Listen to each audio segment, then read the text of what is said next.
Hey, what's going on, guys? It's Chris Chavez here with Phandroid.com, and today I have a new application from the Google Play Store. It's actually a game. It's called Dungelot by Red Winter Software, and it's one of the Google Play Store's top new paid applications, so I figure I'd give it a whirl.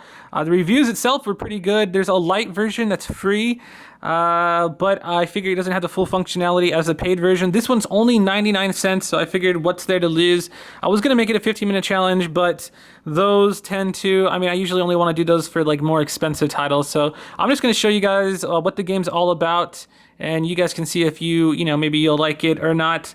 The game's pretty unique in that it combines, I guess you can call it like Minesweeper meets an RPG elements, and then it also is kind of like those rogue games where you just kind of, I guess, a dungeon crawler. You're going through all these dungeons and you're trying to get as far as you can before dying, and you die a lot.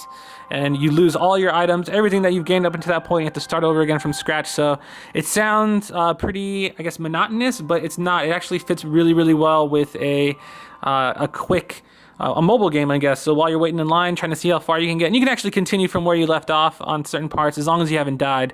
But let me go ahead and click start here, and I'll show you guys some of the classes of characters. So again, it's kind of like an RPG meets Minesweeper. So you have a paladin here. He has special abilities and stuff that you can upgrade using gold. The only thing you take with you in death is your gold. So you can see I already have 1,085, and I can start souping up my characters and their abilities. You have a vampire here. That's just one of the character classes. You have a dwarf, an assassin, and an alchemist. She's pretty new. They actually showed an update where they actually just added her. And then again, they have their own little special stuff. So this guy does extra damage to undead creatures, and I'll show you guys how you actually fight in the combat and all that stuff. And he has other abilities as well. So let's just go back, and let's go ahead and choose him, and I'll show you guys how it's done. So the game's kind of cool. I actually really enjoyed it. So you just have a plain board here. You start off with a locked dungeon. You want to get into there. You have to try to find a master key to unlock that and move on to the next dungeon. So I'm on dungeon level 1. You just click the little blocks here to uncover, to see what's in them. I found a baddie, another baddie, another bad guy. Okay, so as you can see, when you find a bad guy, it makes all of the blocks around them undiscoverable, or you can't do anything to those blocks. So in order to get past those, you're going to have to kill the bad guy. Let me open up a few more little blocks over here. I got some hearts. I got some potions. Down here, you have your spells. You can uncover spells that can be equipped down here below. You can only equip 4 of them, but you can do multiple of the same kind, which is kind of nice. So if you find a lightning bolt, you can do up to like 4 or 5 lightning bolts, but only 4 different kinds of spells. And then you have your equipment here. Sometimes you find like enchanted items and stuff, and you equip those there. Some of them will teleport you to the next level. Some of them will make you invisible, so that you could actually uncover some of these blocks even if you find an enemy. But combat is done just by tapping an enemy. You can see the health, their attack strength. You have your health, your attack strength. We're both 1 for 1, equally matched, I'd say. I attacked him, he attacked me. And you kind of just take turns hitting each other. Let's go ahead and kill this goblin. What? Or ogre, I guess he is. Okay,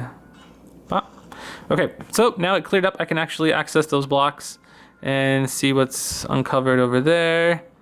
You can kind of play it as fast as you want to. The one thing I didn't really like is that it's kind of not so much like Minesweeper in that if there's an enemy there, I wish there was like little blocks were numbered or something and tells you like, oh, there could be an enemy close by, just like on Minesweeper, but it's really not. So you kind of just like you can see, or as you just saw, I just kind of tapped and went through everything really quickly, and you just try to see it. I guess for some people it might not be too fun, but I think that's I guess there could be a more strategic way, maybe more blocks and stuff. I'm playing this on a 1080p screen.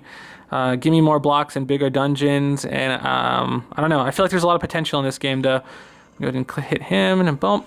So HP is super scarce. You kind of want to conserve it. If you can see, if you choose like a different class, like the vampire, sometimes hitting them will suck some of their HP and give you some. You have 2 different types of enemies. You have regular and elite. So this is just a regular enemy. An elite is marked by the little silver crown by him. And then you have bosses, which will have a golden crown, and they'll be like they'll look totally different than just your average enemy. So this guy's a little more powerful than your average Joe. We're swiping, we're taking hits, exchanging hits, and then boom, he's dead. So If you uncover too many enemies without fighting them, you will start losing your morale or your mood will go down. Right now I'm at neutral, so there are no effects, but if it's up or +3 or plus whatever, you can actually get like strike double hits in one turn, stuff like that. If you go too low, they'll have a greater chance of hitting you twice in one turn. So it's always kind of good just to kind of get rid of them and as quickly as you find them and not just do what I'm doing here, looking for spells and other stuff to kind of conserve HP. So there is a little bit of strategy to the game. I thought it was really cool as far as that goes. Let me hit him. Another baddie. I found the master key. And once you clear an entire dungeon, so that's why you can actually clear an entire board. Sometimes you get lucky, you find the master key within like the first couple of blocks, and you can move on to the next dungeon, which it progressively gets harder. But of course, if you clear out an entire dungeon, you get these rewards. So you get added gold and your mood goes up, which is really, really imperative to stay alive and try to get as far as you can. This is a challenge door. Sometimes they'll say different things. Sometimes you have to exchange hearts or whatever. I will only open door only to a rich here. I have 10 gold, so it's not asking for 10 gold. It's just telling you that you need to have 10 gold or more in order to open that. Sometimes it'll say you have to have attack +2 in order to open that. So the further you get along, you'll find stuff like a sword, which will give you more attack strength and stuff. And you can get your attack all the way up to like maybe level 5 or something. I got up to like level dungeon 15 and my attack strength was like ridiculous. Of course, when you die, you lose all of that and your character has to start over from scratch. But the only thing you take with you is your gold, and you can kind of soup up your character from there and get better chances at, you know, scoring some extra hits and criticals and whatever little, I guess, special effects they have on their attacks. So this video is getting pretty long. This is a little bit a good guy, actually. So he's my little wizard. You can see there's some bad guys that I uncovered here. If there was more, if I tap him, he's going to shoot a fireball on everybody on the screen. So these guys will just die in one hit, which is kind of nice.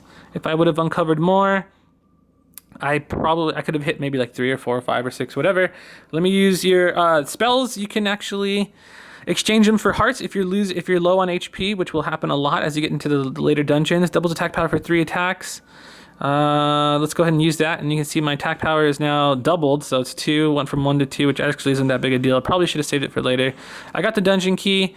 I can just jump straight to it, or I can cover the rest of the blocks and potentially find some more enemies, which might lower my morale, so I probably shouldn't have done that. I could have just left, but I'm always trying to find new cool items and stuff, so I wonder if I can find a boss in here.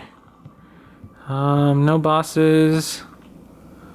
Lots of baddies though, lots of baddies. You can turn him into a sheep. I'm gonna turn, this guy's kind of strong here. Turn into a little sheep and his attack strength is halved and he dies really quickly that way. My paladin is really good against the undead, so I kill those guys really fast. This is a little trapdoor here, not trapdoor, but it's a greedy door, and you have to give up 2 hearts in order to gain entrance. If you do that, you can unlock something cool.